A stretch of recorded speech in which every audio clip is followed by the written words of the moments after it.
Ladies and gentlemen, welcome to MBZ vs. Spade Episode 2, Attack of the Shovels, playing in cinemas today on YouTube. This is the game, the second video against Spade. The first one yesterday was the NU, in which Hacks decided to slap me in the face.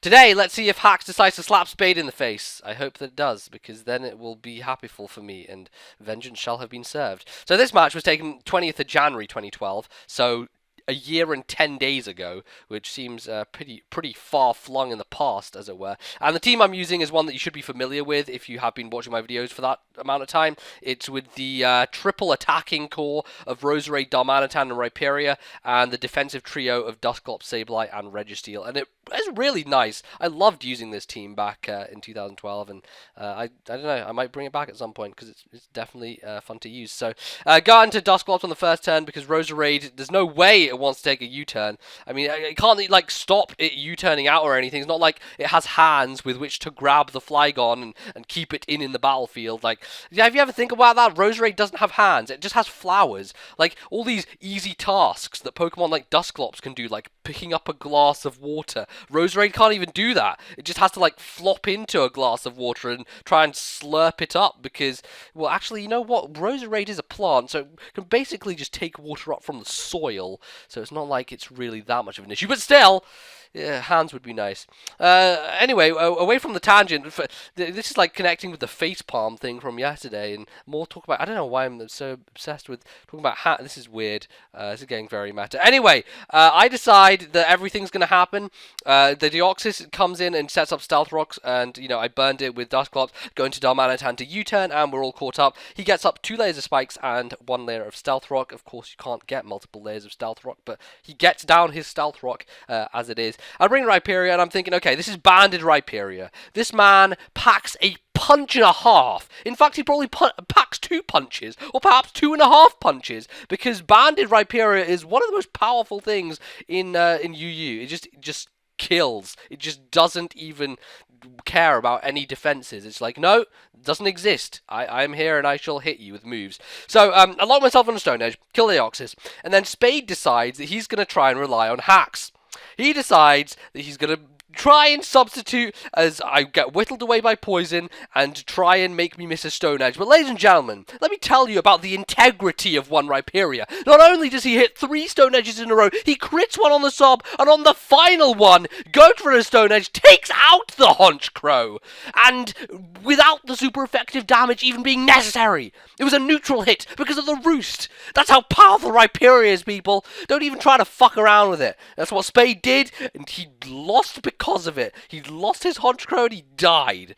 Impassioned speech over. Completed. So, back into the battle. Go to Dusclops, who is going to take the Volt Switch from the Lantern pretty amiably. Not really amiably, because, you know, if it was an amiable relationship, Attract would have been in the mix, but apparently that's not the case. I take it anyway, as he goes into Miss Magus. I decided I wanted to burn something, and I end up getting the Miss Magus on the Switch, which is nice, because if it so happens to be a substitute Miss Magus, then that's going to rack up damage, and you won't be able to substitute efficiently, all that good stuff. He's a Calm Mind variant without substitute, you know, it's going to whittle away at him, etc, etc, blah. My name is not Wild Chase. I will not use that phrase again. I am sorry and apologize to anyone offended by it. He brings in his Lantern, which apparently has Heal Bell, and that kind of blows because now the Miss Magus no longer is burned, and he's kind of healed everything up. So I disable him, because, I don't know, this Sauron has Disable, and, you know, there's once I've disabled the Heal Bell, it means he can't Heal Bell again unless he switches out, so he decides to do that, Volt Switches. But I'm just going to go for the Will-O-Wisp now, because if he wants to heal something, he's going to have to bring Lantern back in, Heal Bell again, so kind of adding a little bit of pressure to him, not too much, but kind of driving him towards doing that if he so wishes to, perhaps giving me a turn to set up freely if so happens to be the case. But ends up going into this thing again. I don't know what Spade's love affair with Alomomola is, but he seems to use it in NU, in UU, in everything. He just does. It's one of those Pokemon that has its affinity with him for some ridiculous reason. But he decided to go for the soak. I guess that he was predicting Registeel there, so not a bad play whatsoever, because if he'd soaked Registeel, he could have then Toxiced it, and then, you know, all that good stuff would have taken place. But unfortunately for him, I stay in, end up pain splitting, which is huge when it comes to Alomola, because it has huge HP, if you did not know. So I end up going for the Wishes. I switch into my plant, and you know, he could protect here and get his HP back, but I think he decides to switch into his Mismagius, thinking that he can take a special attack from my Roserade and then be able to heal himself up with a Wish. But, ladies and gentlemen, this Roserade ain't fucking around. It's packing power. It's packing Life Orb. It's packing Stab. It's packing Leaf Storm. And it's packing potential. The potential to kill a Mismagius. And it's done. It's done. That's it. The Wish is gone. He cannot try and heal Mismagius anymore because it's dead.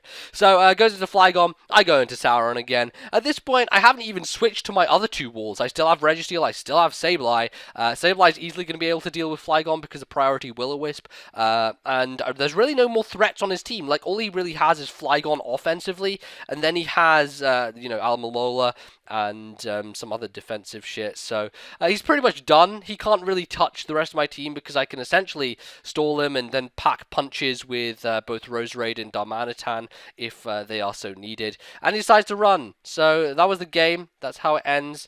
And yeah, I do manage to take Rowenge upon Spade and take down the two Mad Hatters on his team. Both Mismagius and Honchkrow. Ever think about that as well? That Honchkrow and Mismagius are like Mad Hatters because they both have hats, right? Because they're Pokemon with hats on their heads. I don't know. I thought that's kind of cool. Anyway, that's that. I'm done.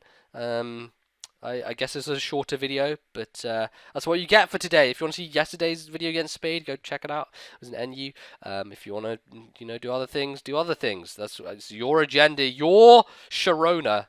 That makes no sense, and yet I still said it.